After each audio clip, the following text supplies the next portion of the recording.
So hello guys, good morning, good afternoon and good evening. तो आज हम लोग करेंगे क्लास 6 ज्योग्राफी का लास्ट यूनिट है जो यूनिट नंबर 8 है, लास्ट चैप्टर, सॉरी। इंडिया जो हमारा देश है, क्लाइमेट, वेजिटेशन और वाइल्ड लाइफ, मौसम और जो प्लांट्स और अदर टाइप्स और वाइल्ड लाइफ, जो वाइल्ड में लाइफ है, ठीक है। You have read in the news daily and watch on TV or hear other talking about weather. हम अक्सर न्यूज़ चैनल्स में और टीवी में वेदर के बारे में देखते हैं। हम गूगल में खुद फ़ोन से सर्च करते रहते हैं, next 10 days weather, next 7 days weather condition देखते हैं ना अपने एरियाज़ में लोकेशन डाल के। We must know that weather is about day to day changes. देखना, ये डेफिनेशन हमेशा याद रखना। Weather is about day to day changes in atmosphere. Atmosphere पीछे मैंने आपको बताया था ना, एटमॉस्फेयर का डोमेन ऑफ अर्थ में। It include changes in temperature, rainfall और सनशाइन। हम अपने फ़ोन का ऐप खोल के नहीं देखते कि ये संडे को क्या है, मंडे को क्या है, ट्यूसडे को क्या है, कितना रेनफॉल परसेंटेज है, कितना टेम्परेचर है, ठीक है, सनसेट कब होगा, सनराइज़ कब होगा, ठीक है, देखते हैं मुझे। फॉर एग्जांपल ऐसा चीज में भी हॉट और कोल्ड या गर्म, सनी और क्लाउडी, विंडी और काम, हाँ सही है। ये चीज़ें हम लोग देखते रहते हैं अक्सर। You must have notice then when it is hot, जब आप लोगों ने ये चीज़ नोटिस की होगी ना, for सर्वल days you don't need any warm clothes and you also like to eat or drink cold things. In contrast, there are days together you feel cold without woolen clothes, when there is very windy and chilly and you would like to have something too hot to eat. आपके यहाँ तक छोड़ो। broadly the major season recognized in India are, basically ये जो 4 seasons हैं ये India में recognised किए जाते हैं। कोल्ड वेदर सीजन, जिसे विंटर कहते हैं, जो दिसंबर से लेकर फरवरी तक मोस्टली होता है, जो सम नॉर्दर्न पार्ट्स में मार्च अप्रैल तक भी जाता है, हिमालयस रीजन में, वो छोड़ दो, एक जनरल स्पेसिफिक।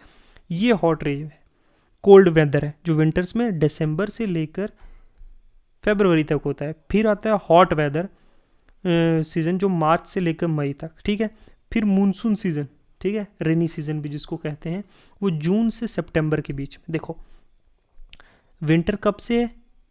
दिसंबर से लेकर फरवरी, ओके। फिर क्या है? समर कब है? मार्च से लेकर मई तक, ठीक है। फिर रेनी सीजन है जून से लेकर सितंबर तक, ओके।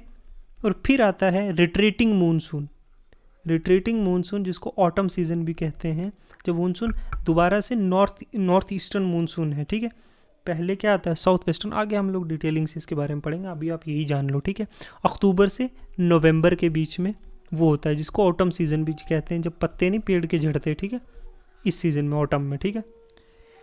तो पहला है कोल्ड वेदर सीजन और winter. During the winter season the sun rays do not fall directly on this region. जहाँ विंटर्स होता है, मैंने आपको वो कॉन्सेप्ट बताया था ना सन रेज वाला, कि सन यहाँ होगा, डायरेक्टली फॉल नहीं करेगा, नॉर्थ हेमिस्फीयर में फॉल करेगा तो साउथ में विंटर होगा, साउथ में अगर सन की रेज फॉल कर रही है तो नॉर्थ में विंटर होगा, और डायरेक्ट अगर फॉल कर रही है तो वो क्या होगा? स्प्रिंग, ठीक है। वो वाला कॉन्सेप्ट समझाया था ना।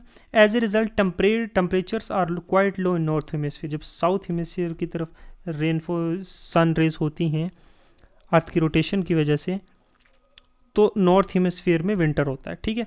हॉट वेदर सीजन और summer, it is hot season, sun rays more or less directly fall in this region. More or less जब नॉर्थ हेमिस्फीयर की तरफ होता है यहाँ पे, तो सन की रेज जो है नॉर्थ हेमिस्फीयर में पड़ रही हैं, तो यहाँ पे क्या होगा? नॉर्थ हेमिस्फीयर में समर होगा, ठीक है। Temperature become very high. Hot and dry winds called लू, जो हमारे नॉर्थन पार्ट में, Punjab, Jammu and Kashmir, Haryana and part of Pakistan में एक हवा चलती है, गर्म हवा, जिसको हम लू कहते हैं, ठीक है। नॉर्थन पार्ट ऑफ इंडिया में ये कॉमन है। ब्लोज ड्यूरिंग द डे, दिन के टाइम चलती है, ठीक है। अब है साउथ वेस्ट मानसून और rainy season. South west monsoon और रेनी सीजन का कॉन्सेप्ट जो आपको आगे जाके समझ में आएगा। अभी एक जनरल टर्म में ले लो कि ये इंडिया का मैप है, यहाँ से जो ये हवाएं ये जो चल रही हैं, ये हवाएं, ये जो है मोइस्ट हवाएं, जो अरेबियन सी से पानी लेकर जो ये इंडिया की तरफ जाती हैं, ये जो है, ये इसको कहते हैं साउथ वेस्ट की तरफ से आ रहे हैं, तो साउथ वेस्ट मानसून, ओके। ये है साउथ वेस्ट मानसून और रेनी सीजन। सावन भी कहते हैं बहुत जगहों पे इसको, मौसम को। Onset and advances monsoon, the wind blows from Arabian sea to Bay of Bengal towards the land, sea से लैंड की तरफ कैरी करती हैं क्या, moisture with them. When these wind strike the mountain barrier rainfall occurs, आपने देखा नहीं, अरावली में रेनफॉल होती है जब विंड टकराती हैं, यहाँ सह्याद्री रेंज पे जब टकराती है बारिश होती है, वेस्टर्न घाट्स पे बहुत ज़्यादा, जो ऊपर हिमालय से टकराती हैं तो ये नॉर्थन पार्ट पे रेनफॉल होती है, समझे। और जब यहाँ जाके टकराती है हिमालय से तो अरुणाचल में और नॉर्थ ईस्टर्न स्टेट में रेनफॉल होती है, ठीक है। अब रिट्रीटिंग मानसून क्या है, देखो, winds move back from mainland to Bay of Bengal, जब टेम्परेचर यहाँ पे हाई हो जाएगा ओशन में और यहाँ पे लो हो जाएगा तो विंड क्या लो से हाई की तरफ चलती है, क्या हाई से लो की तरफ चलती है, क्या विंड जो है लो से हाई की तरफ चलती है क्या हाई से लो की तरफ चलती है, ये आपने मुझे बताना है, ठीक है। तो retreating monsoon, the southern part of India particularly Tamil Nadu and Andhra Pradesh receive rainfall in this season. आपने ये चीज़ याद रखनी कि रिट्रीटिंग मानसून में सबसे ज़्यादा कौन सी डिस्ट्रिक्ट्स में रेनफॉल, स्टेट्स में रेनफॉल ज़्यादा होती है, तो तमिलनाडु, आंध्र प्रदेश, जब monsoon north west eastern monsoon retreat कर रहा है, ठीक है। However the climate is about the average weather condition, climate जो मॉडरेट होता है, which have been measured over many years, ठीक है। The climate of India has broadly been described as monsoon type of climate. ये question आपसे पूछा जा सकता है कि इंडिया का क्लाइमेट किस टाइप का है, तो आपने बोलना है monsoon type of climate, okay. It's not a unique phenomena in India, monsoon occurs many parts of the world, taken from A Arabic word से museum, which means season. Due to India's location in tropical region, most of the rain is brought by the monsoon wind. India का tropic reason में होने की वजह से जो ज़्यादातर rainfall है इंडिया में वो मानसून की वजह से आती है, समझे। एग्रीकल्चर इन इंडिया, एग्रीकल्चर सारा मानसून पे डिपेंड करता है हमारा। बारिशें कम होंगी तो एग्रीकल्चर जो है कम होगा, और बारिशें ज़्यादा होने से भी एग्रीकल्चर पे इफ़ेक्ट पड़ता है, फ्लड, साइक्लोन्स, ठीक है। एडिक्वेट रेनफॉल एंड बाउंडफुल क्रॉप, ठीक है। फिर क्या है, the climate of a place is affected by its, climate किन चीज़ों से अफेक्टेड होता है, ये चीज़ें हमेशा याद रखने ला, उसकी लोकेशन, उसका एल्टीट्यूड, डिस्टेंस फ्रॉम द सी, सी के अगर डिफरेंस नहीं होगा तो सिंध से जो ब्रीज होंगी वो क्लाइमेट को मॉडरेट कर देती हैं। एक्सट्रीम क्लाइमेट नहीं होता ओशंस के पास, क्योंकि यहाँ से कोल्ड हवाएं चलती हैं, ठीक है। अगर हॉट रीजन है, ठीक है, तो मॉडरेट कर देती हैं टेम्परेचर को, इसीलिए सी से भी रिलीफ, माउंटेनस रीजन है, प्लेन है, कैसा है, द प्लेट्यू है। Therefore we experience regional differences in climate, regional differences in altitude का, लोकेशन का, डिस्टेंस सी से, रिलीफ का, इन चीज़ों का फ़र्क है। Jaisalmer was in Jaisalmer and Bikaner in the desert of Rajasthan are very hot, ठीक है, while Dras and Kargil in Jammu and Kashmir are freezing cold. Dras and Kargil Himalayas में है, माउंटेन है, अवे फ्रॉम सी है, अच्छा, स्नोई एरिया, तो यहाँ एक्सट्रीम कोल्ड होता है, जबकि ये ओशन के करीब है लेकिन क्या है, कोल्ड करंट है, तो डेजर्ट है, तो यहाँ पे एक्सट्रीम हॉट क्लाइमेट होता है। अब कोल्ड करंट या वार्म करंट का कंसेप्ट आगे जाके क्लियर होगा आस्ते आस्ते, ये चीज़ें ध्यान में रखो क्या है, ठीक है। Coastal places like Mumbai and Kolkata experience moderate climate, और कोल्ड और जो ओशन के करीब कोस्टल सिटीज़ हैं वो मॉडरेट क्लाइमेट है, जहाँ ना ही ज़्यादा गर्म ना ही ज़्यादा ठंडा है, ठीक है, ओके। आगे क्या है, अच्छा, ये है Mizoram in Meghalaya receives the world highest rainfall, ये क्या है यार, मायसेरम जो है ये मेघालय है, चेरापूंजी से भी ऊपर हो गया, पहले चेरापूंजी था, अब मायसेरम है, ठीक है, मायासरम। यहाँ पे सबसे ज़्यादा रेनफॉल होती है इंडिया में, ये याद रखने की चीज़ है, ठीक है, okay. While in particular years it might not rain at all in Jaisalmer, जबकि बहुत सारी पार्ट ऑफ द ईयर में राजस्थान में बिल्कुल रेनफॉल नहीं होती, और मायसरम में, वहीं मेघालय में जो है सबसे ज़्यादा रेनफॉल होगी, ठीक है। अब हमें जो है हमने एक जर्नल हमने एक ले लिया है ओवरव्यू कि कितने सीजन्स होते हैं, कहाँ पे कैसा वेदर है, एक इंडिया का हमें एक पिक्चर आ गई। अब उस वेदर के हिसाब से जो है उस एरिया की जो है वेजिटेशन डिपेंड करती है, समझे, नेचुरल वेजिटेशन जो है। We have varieties of plant life in our surrounding, ठीक है। How nice is to play in the field with green grasses, there is always small plants called bushes and shrubs like the cactus and flowering plant etc. Beside, there are many tall trees, some with many branches, leaves like neem, mango, and some with stained with few leaves such as palm, ठीक है। The grasses, shrubs, trees which grow on their own without interfering or helping from human beings, ठीक है, are called natural vegetation. देखो natural vegetation की कितनी खूबसूरत definition है। The grasses, shrubs, trees which grow on their own without interference or any help from human beings. जो grasses, झाड़ियाँ, पेड़ जो बिना इंसानी मदद के जो बड़ी होती हैं उन्हें हम लोग क्या कहते हैं, नेचुरल वेजिटेशन। कहीं कोई पूछ ले तो कितना इजी है कि जो ह्यूमन इंटरफेरेंस या हेल्प के बिना ग्रो की होती हैं वेजिटेशन, उन्हें हम नेचुरल वेजिटेशन कहते हैं। Do you wonder how this different from each other? Different types of natural vegetation depend upon different climate conditions. बिल्कुल इंपॉर्टेंट चीज़ है कि डिफरेंट टाइप्स ऑफ जो क्लाइमेट जो वेजिटेशन है वो वहाँ के क्लाइमेट कंडीशंस पे डिपेंड करता है, समझे। आगे मैं बताता हूँ। Among which the amount of rainfall is also very important. Climate के साथ रेनफॉल का इंपॉर्टेंस भी है। कैसा रेनफॉल होगा उसके हिसाब से वैसे पेड़ उगेंगे। Due to the climate conditions India has wide range of natural vegetation. अब डिफरेंट क्लाइमेट कंडीशन मैंने अभी बताया, जैसलमेर से लेकर मेघालय तक का कंडीशन, जम्मू कश्मीर से लेकर मैंने आपको बताया तमिलनाडु का, कि डिफरेंट एरियाज़ में different types of rainfall pattern है। अब राजस्थान में कम बारिश होगी तो कैक्टस होगा, ठीक है। So wide range of natural vegetation. Vegetation of India can be divided into 5 types: tropical evergreen forest, tropical deciduous forest, tropical thorny bushes, mountain vegetation और mangrove forest। इसको हम आगे अब डिटेलिंग में करते हैं, ठीक है। Tropical rain forest. Tropical rain forest occur in areas which receives heavy rainfall. देखो ट्रॉपिकल नाम दिया है, ठीक है। ट्रॉपिकल क्या है? 5 to 10 degree north and south of the equator, tropical. उसके बाद टेम्परेट, उसके बाद पोलर, समझे।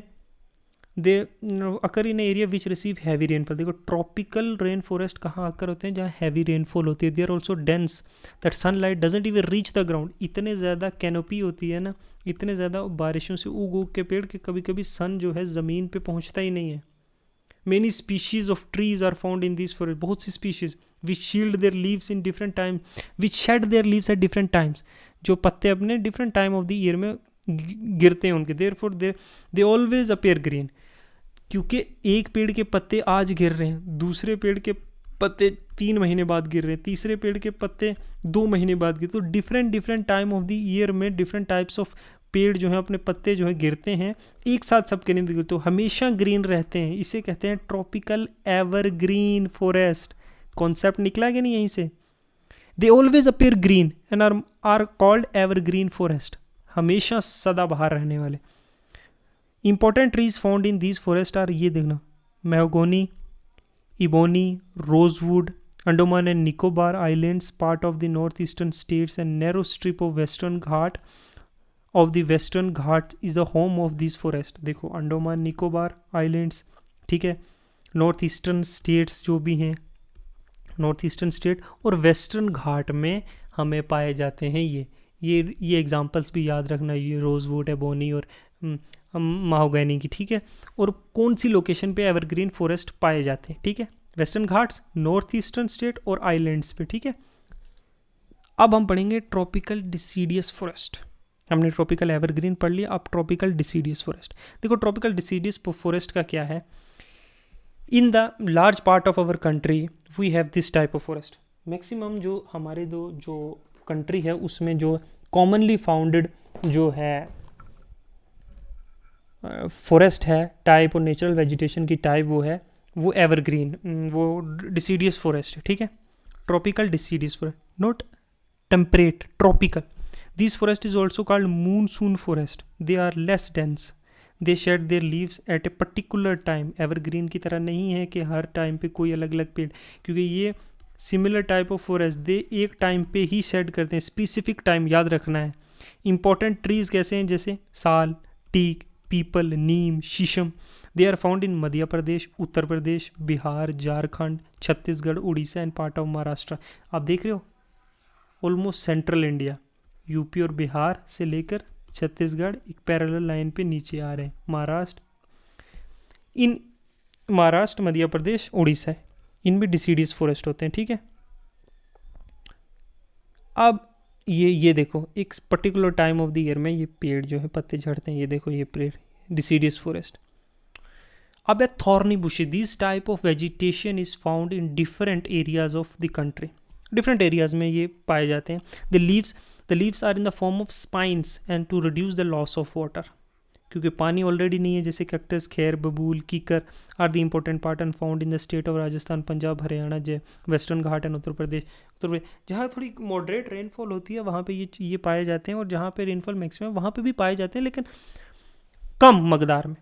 कुछ लोग इन्हें मतलब अब ये जो है प्लेसेस टू प्लेसेस लोग ले जाके गार्डनिंग में लगाते हैं, तो अब जो है ये पेड़ थोड़े मतलब फैल गए हैं. नहीं तो पहले ये स्पेसिफिक एरियाज़ में हुआ करते थे, लेकिन अब लोग गार्डनिंग पर्पज़ के लिए भी इन पेड़ों को लगाते हैं. जैसे बबूल है, जैसे कैक्टस है, तो बहुत सारे इनके फ़ायदे भी हैं. तो इसलिए तो ये जो है अपने जो है इनके पत्ते बिल्कुल पतले पतले होते हैं, ताकि जो है लेस लॉस ऑफ वाटर हो. ठीक है, फिर माउंटेन वेजिटेशन. ये देखो पिक्चर देखो, माउंटेन वेजिटेशन देखो. वो क्योंकि बहुत ज़्यादा ये पेड़ ऐसे क्यों हैं, ताकि जो बर्फ़ गिरती है ना उसको अडॉप्ट किया हुआ है इन्होंने, ताकि ये देखो बर्फ़ गिरेगी नीचे गिरेगी, बर्फ़ गिरेगी नीचे गिरेगी, ऊपर से ऐसे थॉर नहीं है, बिकॉज हैवी रेनफॉल होती है, नहीं तो ये टूटेंगे नहीं. इसको कहते हैं adaptation. Mountain vegetation, a wide range of species are found in mountain according to variation in. अलग अलग हाइट पे अलग अलग होते हैं. यहाँ कहीं यहाँ पाइन ट्री होगा, ऊपर जाके कोई और ट्री होगा. ठीक है, which increase in height the temperature falls. Height increase करने के साथ टेम्परेचर फॉल होता है. हमने प्रीवियसली देखा था एटमॉस्फेयर वाले चैप्टर में. At height of about 1500 metres to 200 metre most of the trees are conical. Conical देखा, conical in shape. These trees are called coniferous forest. देखना, चीड़, पाइन, देवदार आर द इम्पोर्टेंट ट्रीज. ठीक है, फिर हम चलेंगे नेक्स्ट मैंग्रूव फॉरेस्ट पे. देखो मैंग्रूव जो है, मैंग्रूव फॉरेस्ट है, इसका सबसे बड़ी बात याद रखनी है, survive in saline water. Saline water मतलब सॉल्ट वाटर होता है ना जो ओशन का. They are found mainly in Sundarban. Sundarban कहाँ चला गया नेक्स्ट, यहाँ पे West Bengal, Andaman and Nicobar, as well as species in mangrove forest in which Sundarban have been named. तो सुंदरबन एक स्पीशीज़ का नाम भी है प्लांट का, मैंग्रूव के, तभी उसका नाम वहाँ से सुंदरबन पड़ा. ये अंडमान निकोबार में पाया जाता है.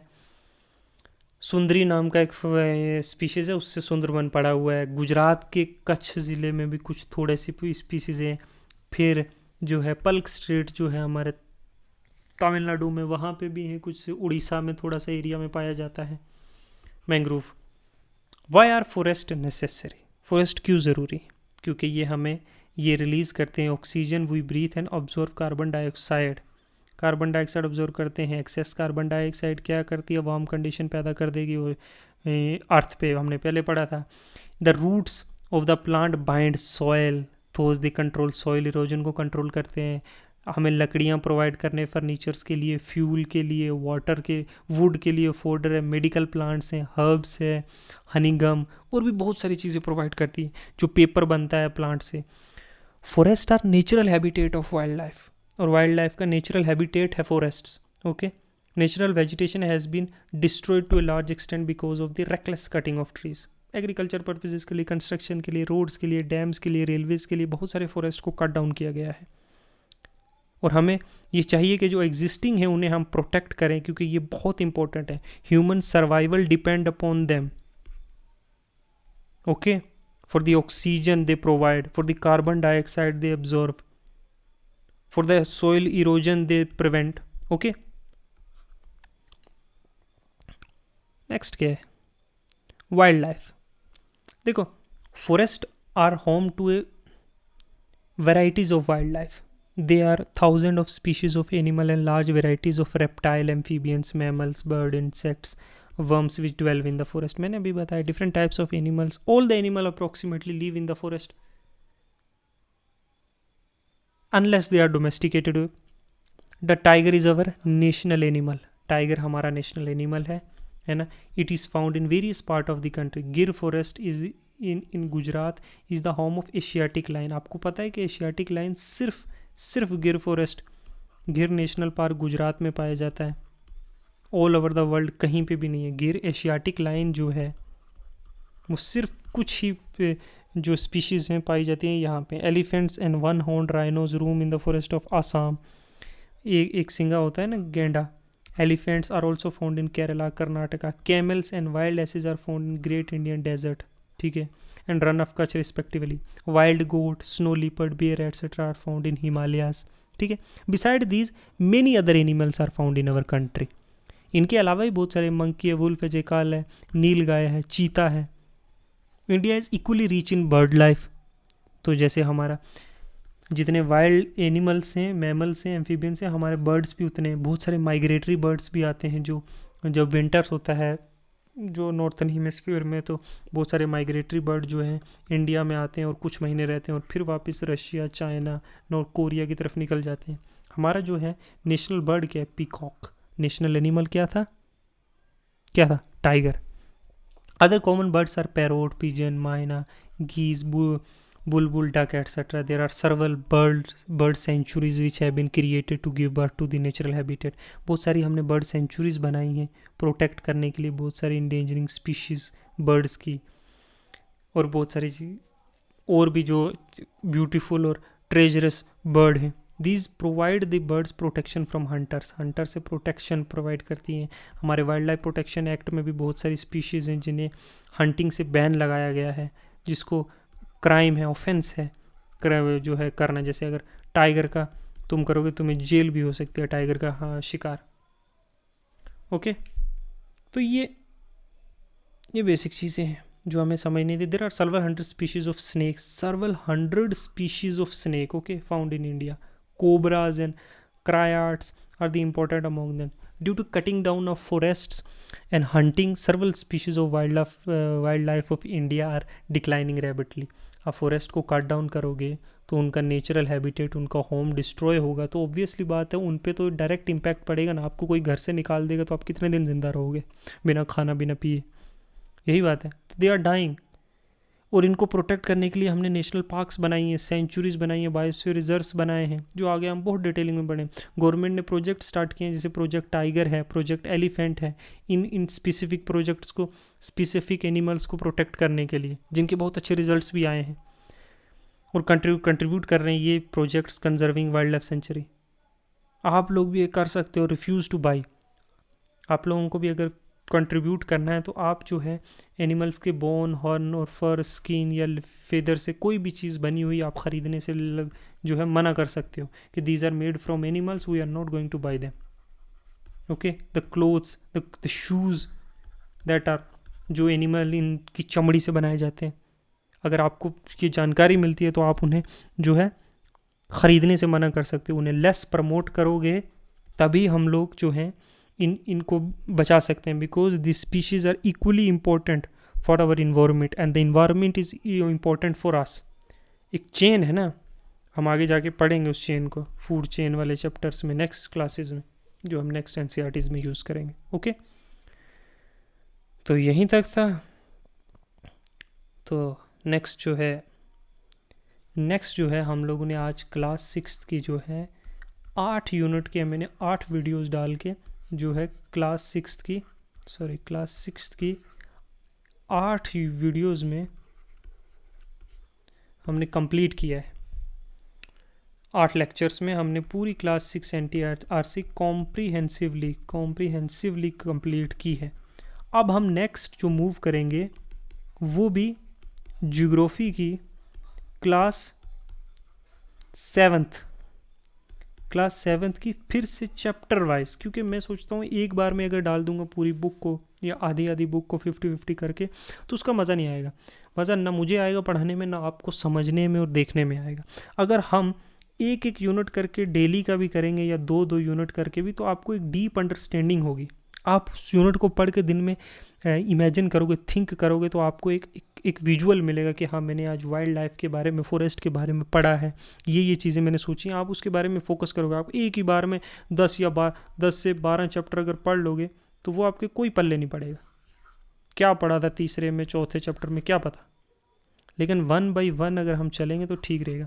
अब हम क्लास 7th की NCERT कल से स्टार्ट करेंगे, नेक्स्ट यूनिट लेक्चर जब भी होगा, और फिर से चैप्टर वाइज कंप्लीट करेंगे, फिर 8, 9, 10 वैसे चलेंगे। ओके।